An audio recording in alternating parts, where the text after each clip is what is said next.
Hi. You're about to learn 6 ways to tell if your chocolate is keto-friendly. So stay tuned.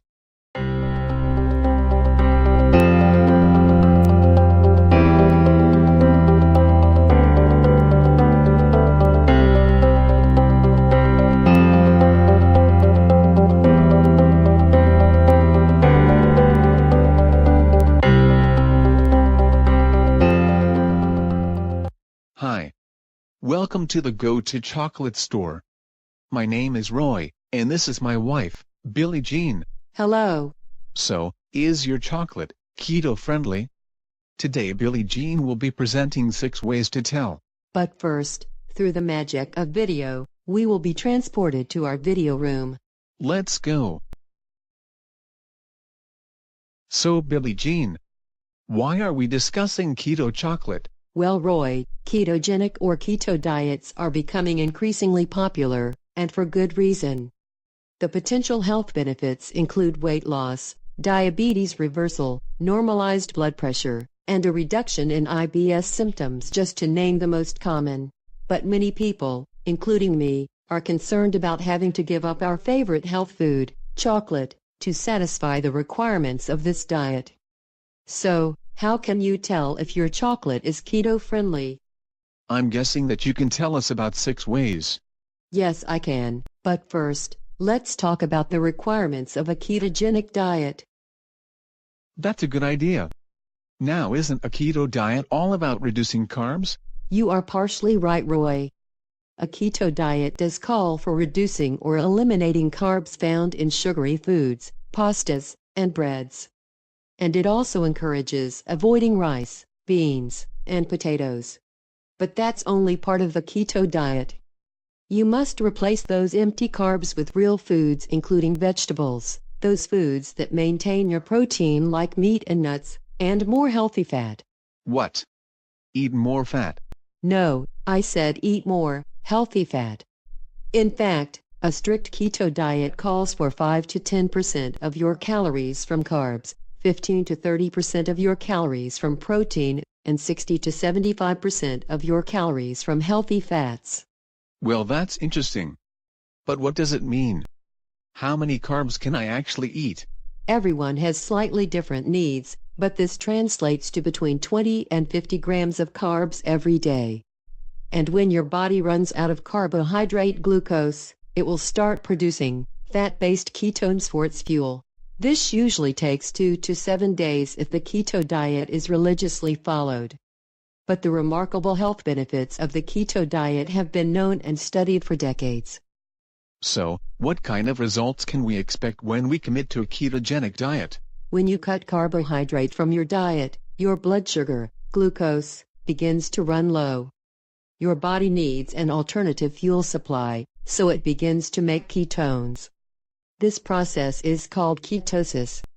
These ketones are produced by your liver from your body's fat supply.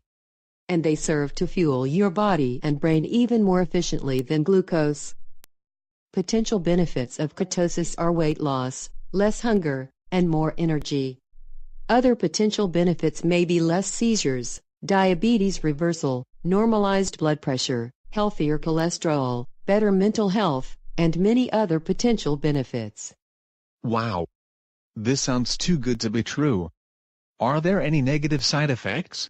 While rare, some side effects like headaches, leg cramps, constipation, and bad breath have been reported, but some of these symptoms may be the result of dehydration.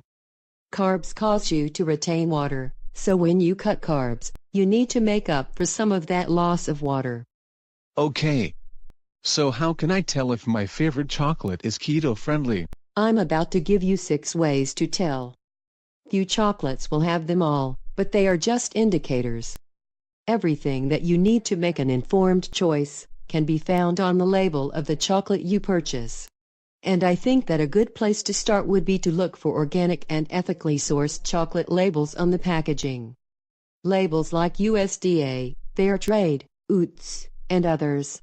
Organic and ethically sourced chocolate is free, or mostly free, of pesticides and other dangerous chemicals.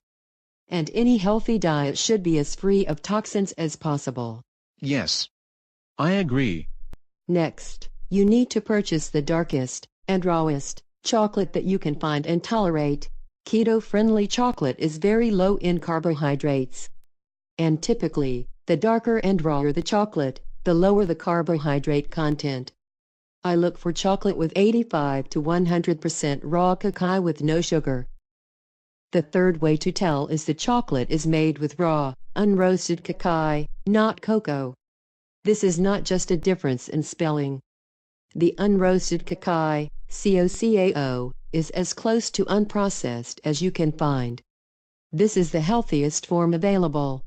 The fourth way to tell is not a hard and fast rule, but keeping in line with the keto ratio of fat to protein and carbs. Look for chocolate that has a fat content that is equal or greater than the combined protein and carb content.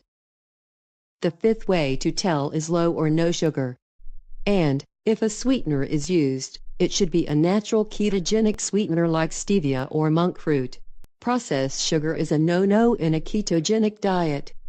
If you cannot find or tolerate chocolate with no sugar, try for chocolate with low levels of natural ketogenic sweeteners. And finally, the sixth way to tell is no soy lecithin.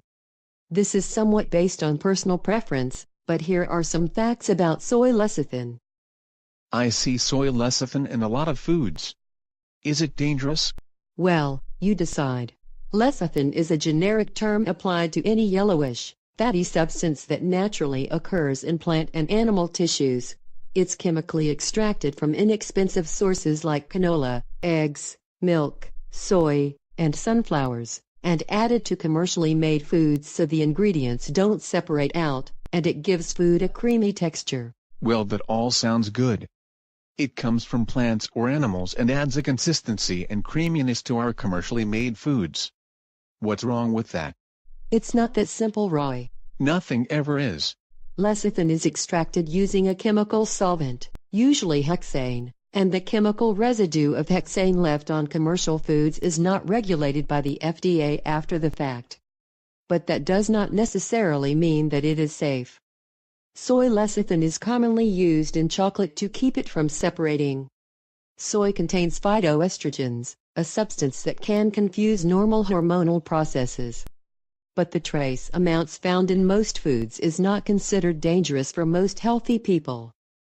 Because most of the soy grown in the U.S. has been genetically modified, there is some concern about the effects of soy on our DNA. But soy lecithin contains little or no soy, so there may be little danger of this.